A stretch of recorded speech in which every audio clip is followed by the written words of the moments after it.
എവിടെ നോക്കിയാണോ പിടിച്ചത്? ആര് പിടിച്ചു? ഞാൻ പിടിക്കുന്നതിന് നിങ്ങൾ ആരെങ്കിലും പറഞ്ഞ് എടുത്ത് പോകാൻ? ഞങ്ങൾ മൂന്നാളും കൂടെ പിടിച്ച് പൊക്കുമ്പോൾ നിങ്ങളുടെ പണം ആരെങ്കിലും പണോ പിടിക്കാൻ? എന്താ ഓ എന്ത് ഭഗവതി, ഞങ്ങൾ സൂക്ഷിച്ച് പൊക്കിക്കൊണ്ട് പോവുകയായിരുന്നു. എങ്ങോട്ട് വരികയായിരുന്നു. ഇവന്റെ കയ്യിൽ നിന്ന് സ്ലിപ്പായി പോയതാ. എത്രയോ പഴക്കമുള്ള സാധനങ്ങളായി ഈ തകർത്തിട്ടിരിക്കുന്നത്. അപ്പൊ പഴയ സാധനങ്ങളായിരുന്നു. ഞാൻ പുത്തം പുതിയതാണെന്ന് വിചാരിച്ച് പേടിച്ചു പോയി. കൊട്ടാരത്തിലെ ആന്റിക് സാധനങ്ങളെല്ലാം പൊട്ടിച്ച് തവിടുപൊടിയാക്കിയിട്ട് ഇപ്പൊ സാധനം കിട്ടും. സുന്ദരേശ, സുന്ദരേശ, ഇവരിത് എവിടെ പോയി കിടക്കാം? സുന്ദരേശ, ഇത്രയും അടുത്തതും ചെല്ലുകളാ കരുത ഇങ്ങനെ കാണുന്നത്. അടുത്തേക്കിന്റെ കരുതന്റെ അടുത്ത് വിളിക്കണേ. നീ ന്യായം ഒന്നും പറയാതെ ഈ സാധനങ്ങളെല്ലാം ഇവന്റെ പേര് പറ്റരുത്. നശിപ്പിച്ച സാധനങ്ങളെല്ലാം വിലയിലാക്കാണ്ട് ഇവരെ പുറത്തയക്കണ്ട. കൊല്ലു പറഞ്ഞ് മനസ്സിലാക്കി സാമൊന്ന് പറ്റു പുസ്തകത്തിൽ ഒപ്പിട്ടിട്ട് പറ്റൂ. സാധനങ്ങളുടെ ലിസ്റ്റ് അവസാനം ചേർക്കോ. നീ പൊട്ടിക്കാണ്ടല്ലോ മാറ്റി.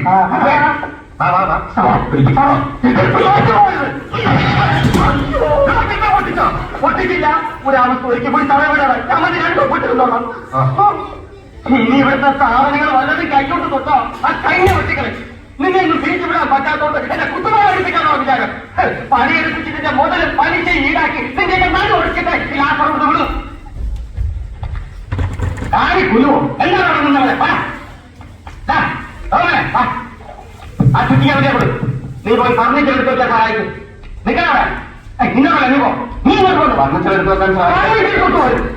കോഴികളെ ആവശ്യമില്ലാത്ത ആരെയൊക്കെ പഠിച്ചാൽ ആവശ്യമുള്ളവരെ ആവശ്യമില്ലാത്തവരെ തിരിച്ചറിയാൻ പറ്റും. നീ പറിക്കുന്നേക്ക് ആവശ്യമില്ലാത്തായിരിക്കും. പോയി പറയാ.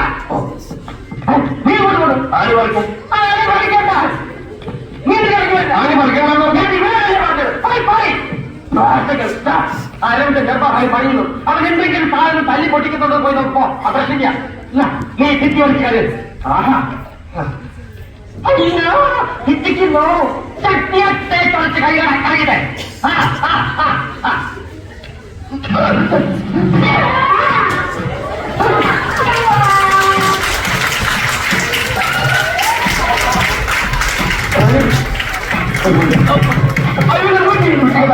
അയ്യോ ഓരോ